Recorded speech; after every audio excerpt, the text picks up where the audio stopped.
Assalamualaikum warahmatullahi wabarakatuh. Selamat siang, salam sejahtera untuk kita semua, seluruh sahabat Bawaslu di Indonesia.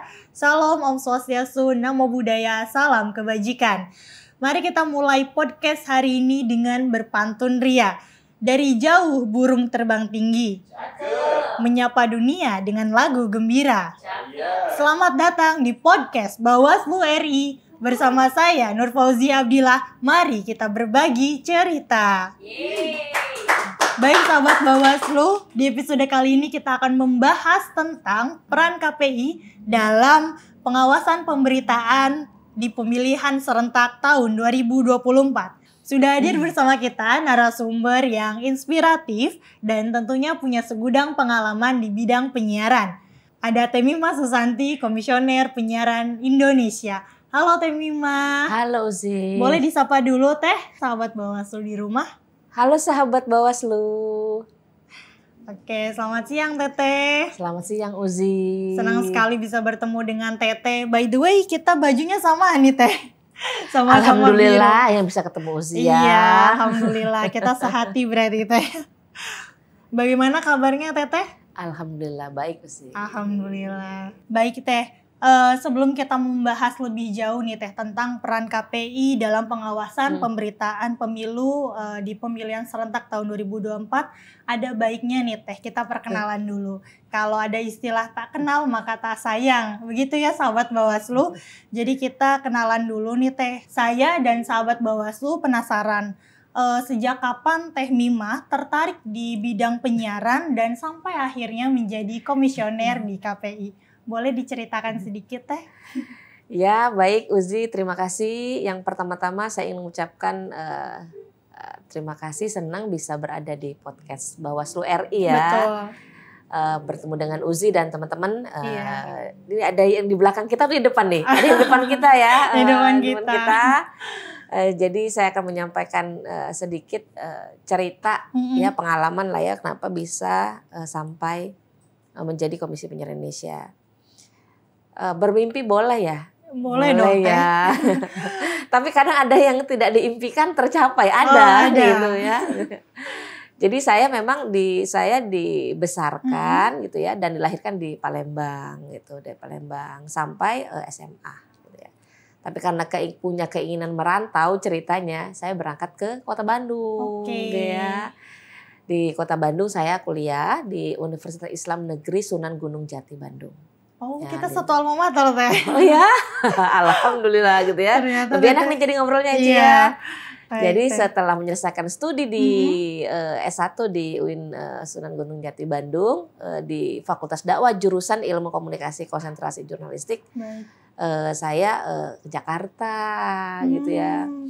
Beraktivitas lah di Jakarta. Tahun berapa gitu itu Teh kira-kira? Berarti kalau ke Jakarta itu sekitar tahun 2004 kayaknya ya. Oh, 2004 sudah ke Jakarta. Nah, sebenarnya jauh sebelum Uzi saya sudah berada di gedung ini, sudah pernah gitu ya, sudah pernah beraktivitas dengan komisioner yang sebelumnya. Jadi saya membantu gitu ya komisioner yang sebelumnya sebagai tim asistensi gitu.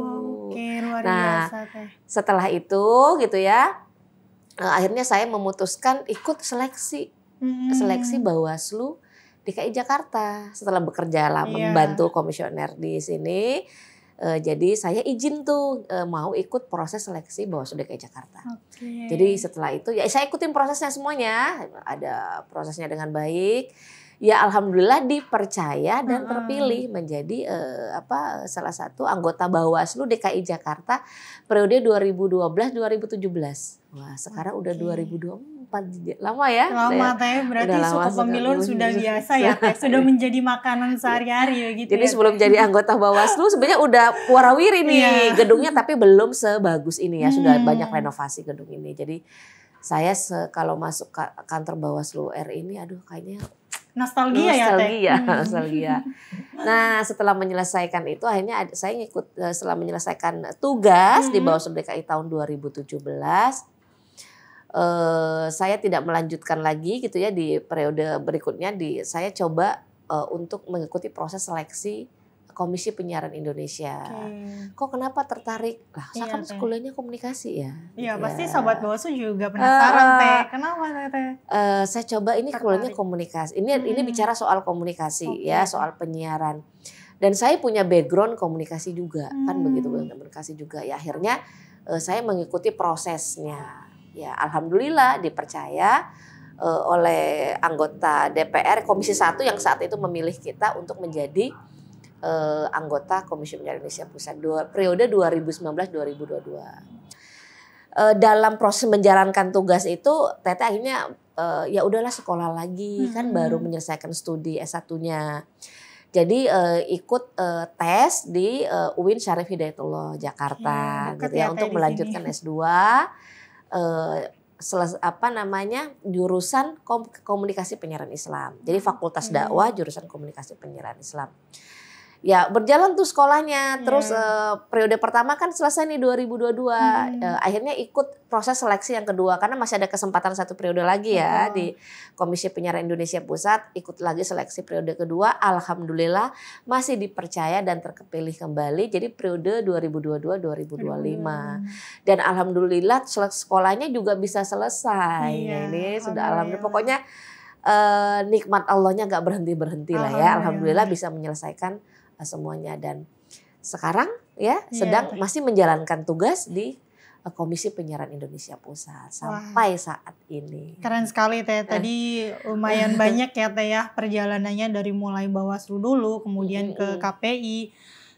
Kita juga penasaran nih Teh. Di KPI itu kan Teh ada beberapa bidang yang diampu ya Teh ya. Kalau Teteh sendiri bidang apa kalau boleh tahu Teh yang diampu oleh Teteh dan kemudian lokus kerjanya untuk bidang Teteh sendiri seperti apa?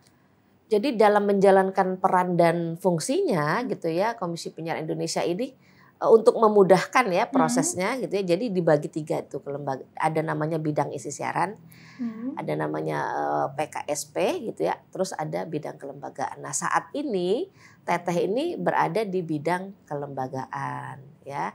Tugas-tugas kelembagaan ini ya sama beratnya dengan tugas-tugas yang lainnya karena kan kita mengemban amanat Undang-Undang 32 tahun 2002 tentang penyiaran yang diminta untuk mengawasi penyelenggaraan penyiaran, tapi pada saat yang bersamaan harus juga mampu menumbuhkan industri yang sehat. Nah, ini PR-nya harus berjalan bersamaan.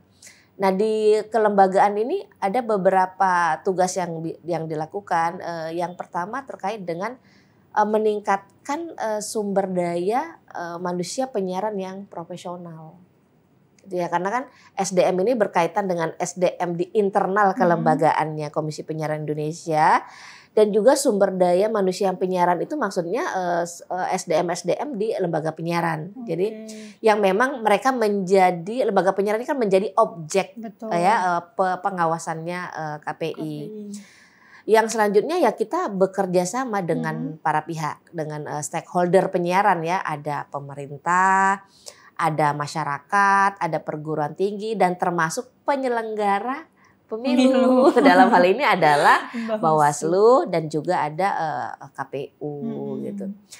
Terus kita itu meningkatkan melakukan literasi kepada masyarakat yang terkait dengan konten siaran. Karena gini kan konten siaran ini kan banyak ya. Banyak pilihan, banyak program. Nah, masyarakat tuh diedukasi sama kita sebenarnya mana sih tayangan memang yang layak untuk ditonton gitu. Mana layak tayangan-tayangan yang memang sebaiknya ditinggalkan nggak ditonton. Nah, ini nih itu bagian beberapa tugas di bagian kelembagaan. Dan juga satu lagi itu ada riset. Jadi KPI itu punya indeks kualitas program siaran televisi. Salah satu program prioritas dari Bappenas 10 tahun terakhir ini yang melakukan riset konten program siaran. Jadi ada sekitar 8 program siaran yang diriset oleh kita. Dan alhamdulillah dari tahun ke tahun lumayan meningkat tuh indeksnya. Udah mencapai angka di atas 3. Walaupun kita masih punya beberapa catatan. 2 program siaran yang masih terus masih belum ada perubahan yang cukup signifikan, yaitu program infotainment dan program sinetron, dan ini terus menjadi PR bagi Komisi Penyiaran Indonesia. Baik Teh, catatannya apa tuh Teh? Dua tadi konten dari infotainment, kemudian satunya lagi apa catatannya belum berubah itu Teh? Kenapa dua program ini masih menjadi catatan? Jadi program infotainment, ada program sinetron. Jadi dua program ini fungsi edukasinya tuh belum jalan banget gitu. Karena kan fungsi media itu kan selain informasi ada hiburan. Nah, ini fungsi hiburannya ini lebih cenderung lebih banyak daripada fungsi edukasi. Dia informatif, menyampaikan informasi, dia menghibur tapi enggak edukatif. Nah, maka kita kasih catatan, kenapa sih nggak dianggap tidak kurang edukatif? Kadang masih ada bullying. Iya. Masih ada mengungkap aib, contoh-contoh gitu negatif ya. Masih ada hal-hal yang bertentangan dengan bagaimana sih sebaiknya konten siaran itu. Berarti kan ini masih tidak sesuai dengan P3SPS. Kalau kita sebutnya istilahnya P3SPS. P3SPS itu adalah pedoman perilaku penyiaran dan standar program siaran. Itu peraturan kita ada 2. Peraturan pedoman perilaku penyiaran dan pedoman standar program siaran, kita singkatnya P3SPS. Supaya sahabat Bawaslu juga lebih mudah ngingetnya gitu ya.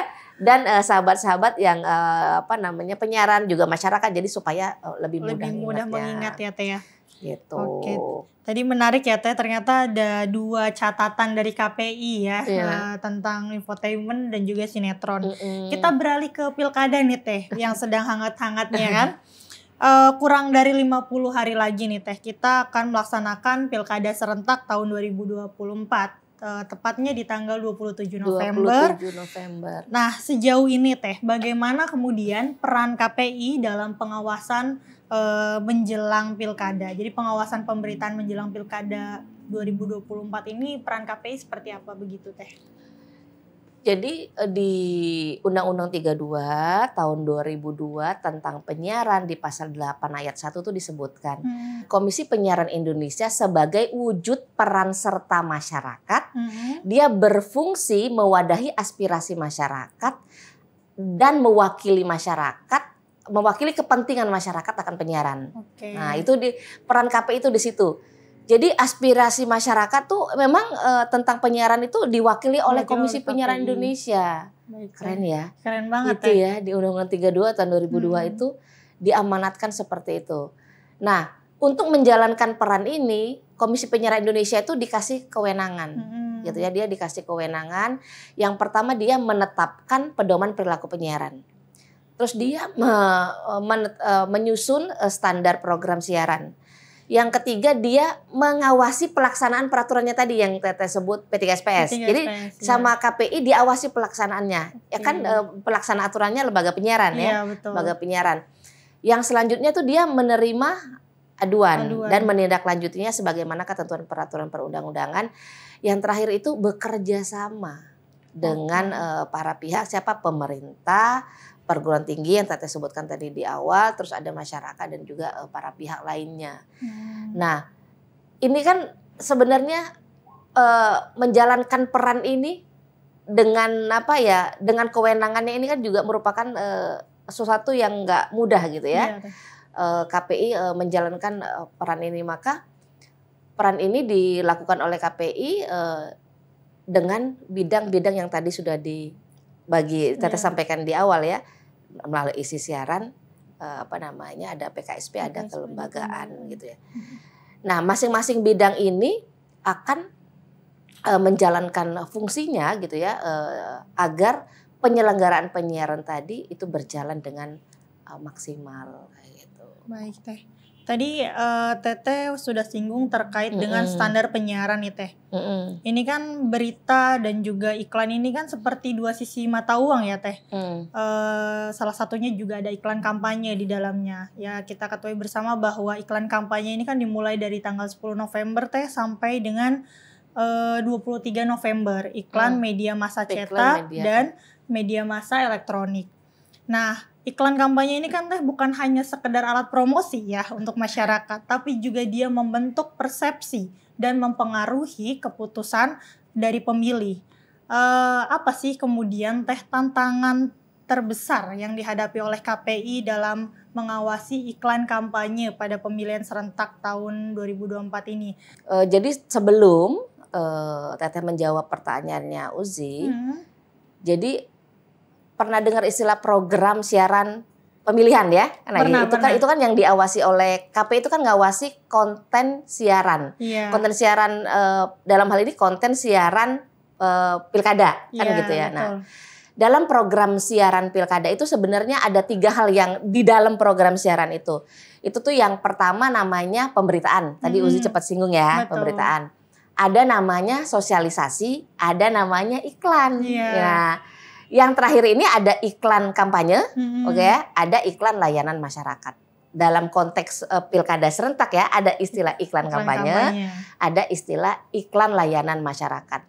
Jadi kalau iklan kampanye itu dibiayai oleh KPU, oke ya, dia diproduksi oleh peserta pemilu, ya itu diproduksi oleh tapi dibiayai oleh KPU dan disiarkan nanti di lembaga penyiaran. Terus ada namanya iklan layanan masyarakat. Jadi iklan masyarakat ini kan nanti bisa diproduksi oleh lembaga penyiaran, gitu ya. Nanti juga bisa penyelenggara yang produksi. Tujuannya adalah menyampaikan informasi dan mengedukasi masyarakat. Nah tadi kan pertanyaan Uzi kan apa namanya tadi tantangan terbesarnya. Nah, dalam setiap menjalankan tugas tuh kan pasti ada tantangannya ya. Iya, pasti itu. Ya, apalagi Komisi Penyiaran Indonesia ini yang notabene gitu ya mengawasi media-media besar di Indonesia gitu, yang mereka itu tergabung dalam grup-grup media gitu yang hari ini kan sudah banyak melahirkan media yang bukan hanya televisi dan radio. Nah kalau kita ngomongin tugas dan kewajiban KPI itu kan dia secara khusus kewenangannya tuh mengawasi konten televisi dan radio. Tapi kan hari ini kan dengan perkembangan teknologi komunikasi dan informasi, penyiaran itu gak hanya ngomongin soal televisi dan radio, tapi sudah banyak media-media baru.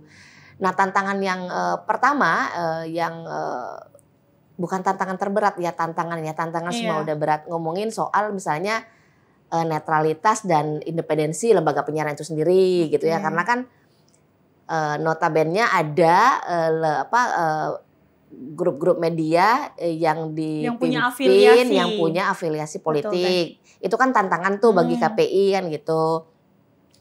Yang kedua misalnya ada iklan-iklan yang pakai bahasanya terselubung apa ya Ci ya? Iklan terselubung. Jadi iklan dia tuh iklan tapi dia dikemas dalam program yang bukan iklan. Kan iklan tuh kan termasuk program siaran iklan nih. Makanya dalam bentuk bincang-bincang gitu ya, dalam bentuk tapi ada talk pesan show ya. Ada pesan yang disampaikan. Jadi sehingga itu dianggap tidak sesuai dengan aturan karena mengarah kepada kampanye, misalnya seperti itu. Dan sekarang kan industri ini kan semakin kreatif nih, Uzi ya, ini semakin kreatif. Dan kondisi industri kita televisi dan radio ini kan boleh dibilang tidak baik-baik aja kan gitu. Maka gimana menyajikan produksi konten yang berkualitas, tapi pada saat yang bersamaan ditonton, dimakan oleh pemirsa kan gitu. Betul. Ini kan pekerjaan rumah ya, jadi PR. Nah jadi mereka harus berupaya bagaimana program-program ini nih menarik. Lagi nih ya, kalau misalnya di layar kaca tuh kita kalau kita hanya melihat debat publik misalnya gitu ya, kita melihat program-program yang sifatnya formal gitu ya, hanya iklan kan kurang. Betul. Gitu ya. Tapi kan televisi ini, lembaga penyiaran ini bagaimana menyajikan agar masyarakat mau nonton tapi informasinya dikemas sebaik mungkin jadi menarik. Maka dibuat-buat bincang-bincang yang menghadirkan banyak-banyak tokoh yang memang jadi narasumber yang kapabel dan masyarakat jadi suka. Apalagi tokoh-tokoh yang kontroversial misalnya misalnya, dan ini kalau industri kreatif itu memang harus begitu karena itu bagian dari untuk bertahan hidup. Gimik ya Teh istilahnya. Enggak gimik, tapi bukan gimik gitu ya. Tapi ini dilakukan memang dalam upaya agar penonton itu jadi nongkrongin gitu, TV dan radio gitu ya.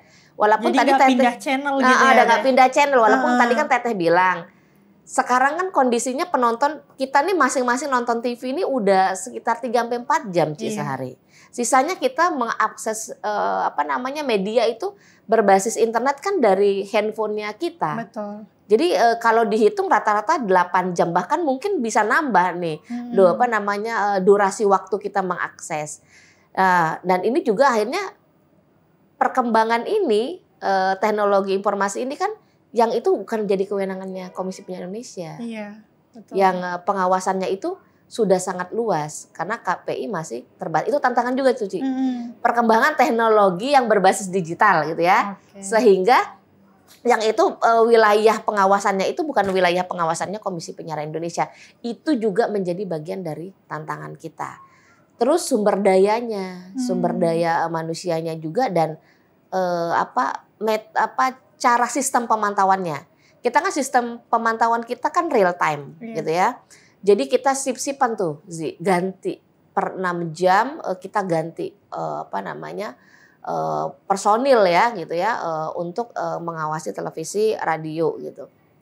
Nah, sumber daya yang terbatas terus diiringi dengan cepatnya lahirnya banyak media kan makin banyak nih media. Betul. Gitu ya, itu kan nggak seimbang gitu ya, maka tantangannya adalah kita tuh perlu meningkatkan kemampuan wawasan kita gitu ya di internal dan juga merubah sistem pemantauan kita. Mudah-mudahan kita bisa pakai sistem pemantauannya berbasis AI gitu ya. Jadi itu juga bagian dari tantangannya. Gitu.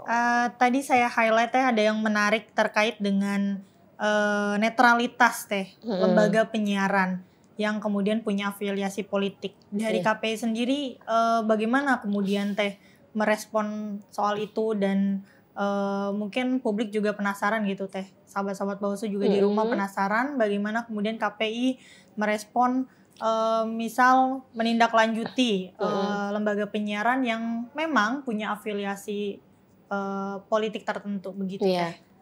Kan tentu KPI kan harus punya sikap tegas ya, bersikap adil gitu kepada semua lembaga penyiaran yang menjadi objek pengawasannya KPI. Nah, kita kan punya punya kewenangan punya kewenangan tugas dan kewajiban menerima pengaduan dan menindaklanjutinya. Terus kita memantau, kalau Bawaslu kan istilahnya pengawasan ya. Kalau kita istilahnya pemantauan ya. Kita memantau terus menindaklanjutinya sebagaimana ketentuan peraturan perundang-undangan. Jadi mekanismenya itu kita jalankan sesuai dengan peraturan perundang-undangan. Nah, sikap itu bagian dari upaya KPI untuk menegakkan aturan yang sudah ada. Nah, selain upaya itu kan upaya penindakan gitu ya. Kita juga ada upaya-upaya pencegahan. Dengan program-program misalnya ada pembinaan, ada diskusi, ada koordinasi, dan termasuk mengeluarkan surat-surat edaran kalau misalnya ada beberapa hal yang memang harus dilakukan oleh KPI gitu ya, sebagai bagian dari upaya pencegahan atas pelanggaran. Tapi itu tidak bisa dinafikan ya gitu ya, karena memang afiliasi politik partai tertentu itu ada gitu ya di beberapa media gitu di Indonesia gitu. Tapi selama gitu ya, teman-teman di lembaga penyiaran bisa bersikap adil gitu ya, proporsional gitu ya, dan sesuai dengan etika jurnalistik gitu ya, sampaikan hal-hal yang memang itu harus disampaikan kepada masyarakat. Baik tadi kan sudah disinggung ya tentang iklan kampanye nih Nah, selanjutnya adalah kita penasaran apa sih yang kemudian menjadi rambu-rambu KPI dalam mengawasi penyiaran untuk pemilihan serentak 2024 ini Ya, jadi tadi ada di-spill ya P3SPS ya udah ya di Pedoman Perilaku Penyiaran dan Standar Program Siaran di P3SPS itu kalau di P3-nya di pasal 50, kalau di SPS-nya itu di pasal 71. Jadi rambu-rambunya tuh gini, Ci. Program siaran itu wajib menyediakan waktu yang cukup bagi peliputan. Itu yang pertama. Baik. Jadi program siaran wajib menyediakan waktu yang cukup bagi peliputan pilkada serentak berarti ya. Yang kedua, dia harus bersikap adil. Program siarannya gitu ya. Yang ketiga, dia dilarang memihak salah satu peserta pemilihan gitu ya. Yang keempat, dia dilarang dibiayai atau disponsori oleh pihak manapun. Dalam hal ini adalah peserta. Yang kelima itu dia harus tunduk terhadap peraturan yang disusun oleh lembaga yang berwenang, termasuk iklan kampanye. Baik. Jadi maka dalam bekerja itu pasti Komisi Penyiaran Indonesia itu akan melihat ini kalau rujukan soal iklan kampanye ada di mana ya, di peraturannya mana. Kita tuh pasti akan merujuk kepada peraturannya itu. Oke, Teh. Kita mau tahu nih Teh, boleh kasih bocoran nggak Teh? Ada nggak sih Teh yang udah curi star duluan? Curi star kampanye gitu ya, curi star kampanye. Nih, kalau kita lihat jadwal kan sebenarnya kampanye di media massa itu baru dimulai tanggal 10 November ya, kalau salah. Tanggal 10 November berarti di luar tanggal itu di lembaga penyiaran nggak boleh ada kegiatan kampanye. Betul. Tapi kan tadi Tete udah sempat disampaikan di awal. Jadi namanya program siaran itu mengandung pemberitaan, ya ada pemberitaan berarti liputan-liputan jurnalistik. Yang kedua ada sosialisasi dan itu ada iklan. Nah, kalau sekarang nih kayaknya lagi rame sosialisasi deh dan liputan-liputan pemberitaan. Memberitakan semua pasangan calon gitu ya, memberitakan semua tahapan-tahapan. Kalaupun misalnya dalam bentuk sosialisasi kayaknya bincang-bincang atau talk show yang menurut Teteh gitu ya, itu bagian dari edukasi kepada masyarakat. Karena gini, dengan waktu kampanye yang terbatas nih, oke ya, waktu kampanye terbatas dan kampanye di media sosial yang juga terbatas harinya, mampukah sih lembaga penyiaran menyampaikan, menginformasikan seluruh peserta pemilu gitu ya, dan juga partai politik, kinerja partai politik, kegiatannya apa aja, dalam jumlah lembaga penyiaran yang boleh dibilang terbatas ini, secara khusus di televisi dan radio. Ya menurut Teteh sih ya, menurut Teteh apa yang sudah dilakukan oleh mereka itu ya belum sampai kata apa Uci bilang tadi curi start ya. Alhamdulillah belum ada. Oke. Syukurlah kalau belum ada. Tadi juga kan Teteh sudah singgung ya terkait informasi nih Teh. Kita tahu Teh, gelombang informasi ini kan ya Sobat Bawaslu begitu deras dan juga tidak dapat dibendung arusnya. Kalau kita spesifikasikan nih Teh, kalau kita berandai-andai membuat grafik Teh, bagaimana kemudian kecenderungan pelanggaran penyiaran pada pemilihan serentak kemarin Teh tahun 2024 dibanding pemilihan sebelum-sebelumnya? Apakah kecenderungan grafiknya itu naik, turun, atau landai? Oh, pilkada serentak bukan pilkada, pemilihan serentak 2024 dibandingkan pemilu sebelumnya. Betul Teh. Jadi kalau ngomongin grafik itu, kalau data kita turun naik sih ya, turun naik. Dia fluktuatif berarti ya Teh. Tapi memang sudah ada kesadaran nih dari lembaga penyiaran karena mereka semakin memahami aturan-aturan yang menjadi panduan mereka dalam memproduksi program siaran gitu ya. Secara khusus program siaran pemilu. Karena kan kalau program siaran pemilu beda lagi aturannya. Selain rujukannya P3SPS, tentu panduannya ada di KPU kan begitu. Misalnya bagaimana kapan pelaksanaan kampanye di media massa itu harus ada. Kapan berapa durasi misalnya iklan itu kan ada di peraturan lainnya gitu ya. Dan bagaimana pelaksanaan penindakan kalau misalnya ada siaran program siaran pemilu yang dianggap melanggar, kan koordinasinya ke Bawaslu. Nanti kalau misalnya lembaga penyiaran kita yang menindaklanjutinya, kalau terkait dengan pasangan calonnya kita akan berkoordinasi dengan Bawaslu. Jadi semuanya itu menurut Teteh bisa saling sinergi gitu. Baik Teh. Tadi sudah disampaikan kan Teh terkait kalau ada pelanggaran koordinasi misal kalau lembaga penyiaran ditindaklanjutinya oleh KPI. Yang saya dan sahabat Bawaslu penasaran nih Teh, langkah konkret apa yang diambil oleh KPI untuk menangani pelanggaran penyiaran selama pemilihan serentak 2024 Teh?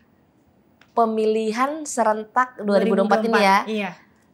Yang pertama kita udah ngeluarin surat edaran sih, ya. Surat edaran itu berisi panduan rambu-rambu ya kalau bahasa Uci bagi untuk lembaga penyiaran dalam mereka memproduksi pemberitaan gitu ya, penyiaran gitu yang ditampilkan di layar kaca. Yang kedua, tentu saja kan kita punya gugus tugas tuh, itu konkret ya. Gugus tugasnya baru ya kemarin ya kalau nggak salah ya, ditandatanganin antara KPU, Bawaslu, KPI, Dewan Pers, dan juga ada kepolisian ya kalau nggak salah.